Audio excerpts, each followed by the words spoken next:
Uns cursos rematan e outros comezan. 50 maiores participan en Ribeira nun curso sobre astronomía, música e patrimonio cultural promovido pola Universidade de Santiago. Un total de 50 persoas maiores de 50 anos comezaron onte en Ribeira o curso promovido pola Universidade de Santiago de Compostela baixo o título de Camiños do Coñecemento e Experiencia, que volve a coller por segundo ano este municipio. Para a apertura do curso estiveron presentes a directora do cuarto ciclo da Universidade, Ester Olveira, e as concelleiras de Educación e Servizos Sociais, Herminia Pouso e Ester Patiño. A directora do ciclo da USC destacou a elevada participación. Hai interese, hai bondade de participar e hai bondade de seguir estando activos en un programa ou en un proxecto que é de divulgación e de democratización do coñecemento.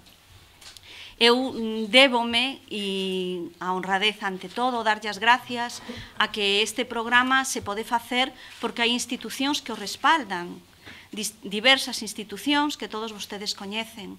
Está a Diputación por unha banda, está a Xunta de Galicia por a outra, están os propios concellos que poñen á disposición os espazos, a publicidade, os transportes para poder facer as distintas partes prácticas das materias, non?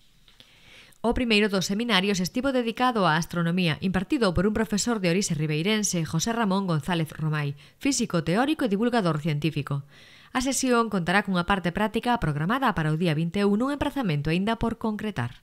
Eu agradecerlle á Universidade de Santiago por esta iniciativa que ten de acercar o que é a universidade digamos, a nosa cidade, en este caso.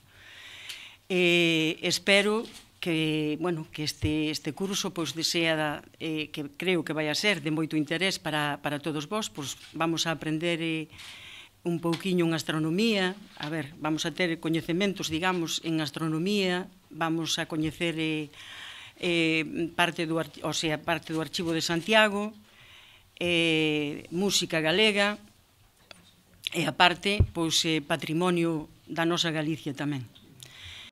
O segundo seminario terá por obxecto o mundo artístico, en concreto musical. Impartirán o seminario Silvana Longueira, profesora da Facultade de Ciencias da Educación e do Programa Universitario de Maiores, e Laura Touriñán, profesora do Programa Universitario de Maiores, cuarto ciclo da USC. A sesión teórica terá como colofón unha viaxe a Santiago para asistir a un concerto. A música ten moitas funcións e, sen dúbida, a educación coa música é unha delas, segundo explicou Herminia Pouso. Aprender nunca hai edad.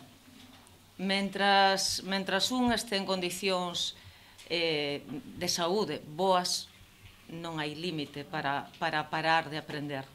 De verdad que é admirable que todos vos os estedes aquí, que teñades esa inquietud por seguir enriquecéndovos e por seguir aprendendo cousas, porque eu estou segura de que así como o ano pasado os asistentes si saliron cunha experiencia positiva, pois estou segura que este ano vai a ser, si cabe, todavía mellor.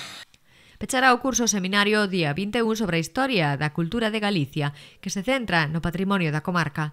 Levará como título O poder dos libros e os libros do poder na terra de Santiago na Idade Media, impartido pola doutora Mercedes López Mallán, profesora da Facultade de Humanidades e Documentación.